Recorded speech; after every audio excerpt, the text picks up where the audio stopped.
সবাই মিলে চায় সিনেমা ইন্ডাস্ট্রিটা দাঁড়াক এবং বদলে যাক। ঘটনাচক্রে সংস্কৃতি উপদেষ্টা, কিন্তু আসলে তো আমি ফিল্ম মেকার। আমরা একটা প্রতিদিন রাজনৈতিক অস্থিরতার মধ্যে আছি। প্রতিদিন মিনিমাম 12টা থেকে 13টা ফায়ার ফাইটিং করতে হয়। মিনিস্ট্রি অফ কালচার আন্ডারে দ্য এন্টায়ার কালচারাল ইন্ডাস্ট্রি থাকে।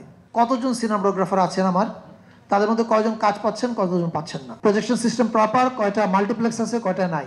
দ্য এন্টায়ার কালচারাল ইন্ডাস্ট্রি একটা আমব্রেলার নিচে থাকা উচিত ছিল। আমাদের পক্ষে সমন্বিত উদ্যোগ নেওয়া ইজ ভেরি ডিফিকাল্ট। সিনেমার জায়গাটা কি আমরা প্রপারলি কাজ করতে পেরেছি কিনা, আমার অকপট স্বীকারোক্তি হচ্ছে না, আমরা পারি নাই। The entire cultural industry should be under one umbrella, Bangladesh film students association, right?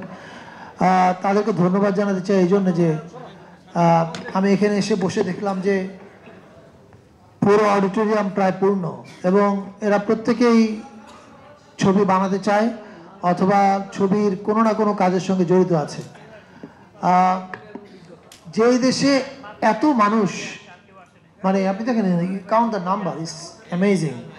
যে দেশ, এবং এর বাইরেও আমি নিশ্চিত হাজার হাজার ছেলে মেয়ে আছে যারা ছবি বানাতে চায় বাংলাদেশের বিভিন্ন শহরে। যে দেশে এত মানুষ সবাই মিলে চায় সিনেমা ইন্ডাস্ট্রিটা দাঁড়াক এবং বদলে যাক, সেই দেশে সিনেমা ইন্ডাস্ট্রি যদি এখনো না দাঁড়ায় বা আমরা যদি সেটার জন্য পলিসি লেভেলে প্রপারলি কাজ না করে থাকি, তাহলে it's a shame, and it's a shame for all of us. আমি ঘটনাচক্রে সংস্কৃতি উপদেষ্টা, কিন্তু আসলে তো আমি ফিল্ম মেকার। আমি একটা শর্ট ট্রানজিটে এখানে আছি, 2 দিন পরে আবার আপনাদের ওখানে চলে যাব। আমাকে যদি প্রশ্ন করেন যে আমাদের জুলাই গণঅভ্যুত্থানের পরে আমরা দেশটাকে যে নতুন করে গড়বার সুযোগ পেয়েছি, সেখানে সিনেমার জায়গাটাকে আমরা প্রপারলি কাজ করতে পেরেছি কিনা, আমার অকপট স্বীকারোক্তি হচ্ছে না, আমরা পারি নাই। এটার অনেক কারণ আছে। একটা কারণ, মানে আমি কোনো কারণ দিয়ে পার পেতে চাচ্ছি না, কিন্তু অনেক কারণের মধ্যে হচ্ছে যে আমরা একটা প্রতিদিন রাজনৈতিক অস্থিরতার মধ্যে আছি।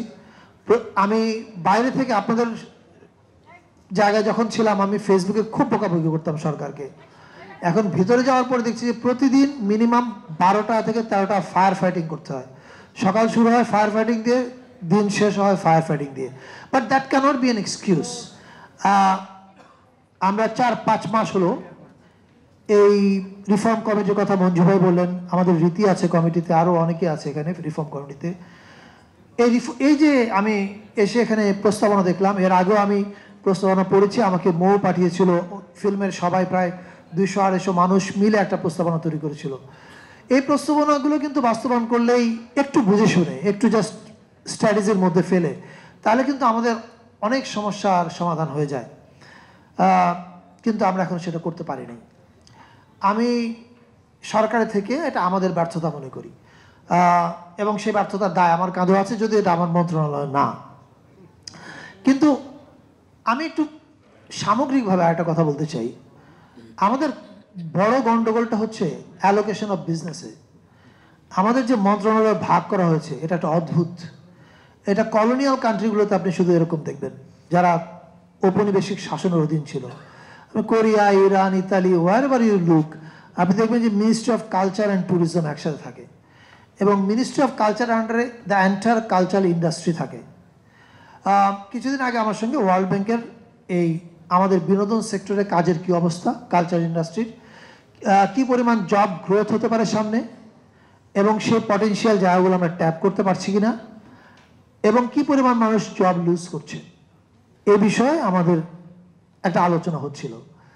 তো সেখানে কথা বলতে বলতে আমি বললাম যে দ্য বিগেস্ট প্রবলেম ইজ আমাদের অ্যালোকেশন অফ বিজনেস আলাদা হওয়ার কারণে আমরা জানি না যে, ধরা যাক আমি as a minister of culture, আমার দায়িত্ব ছিল জানা যে আমার কতজন সিনেমাটোগ্রাফার আছেন, আমার তাদের মধ্যে কয়জন কাজ পাচ্ছেন, কতজন পাচ্ছেন না, কতজন বাউল শিল্পী প্রতি মাসে শো করতে পারছেন, কতজন পারছেন না, কয়টা সিনেমা হল আছে, কয়টা সিনেমা হলে স্ক্রিনিং প্রজেকশন সিস্টেম প্রপার, কয়টা মাল্টিপ্লেক্স আছে, কয়টা নাই।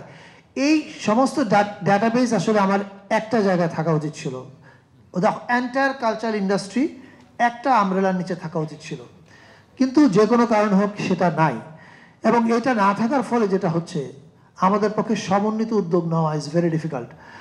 আপনারা এখানে দাবি করেছেন মিনিস্ট্রি অফ সিনেমার জন্য একটা আলাদা মিনিস্ট্রি, এটা প্র্যাকটিক্যালি হবে না, কিন্তু আমি মনে করি এটা আমি আমার জন্য বলছি না, আমার সংস্কৃতি মন্ত্রণালয়ের আমার মন্ত্রীর দায়িত্ব বাড়ানোর জন্য বলছি না, আমরা চলে যাওয়ার আগে এই কাজটা করে দিয়ে যাব, যাতে পরবর্তী গভর্নমেন্ট এসে অ্যাটলিস্ট দেশটাকে মানে কালচার ইন্ডাস্ট্রিটাকে ঠিক লাইনে নিতে পারে। সেটা হচ্ছে এই যে the entire cultural industry should be under one umbrella.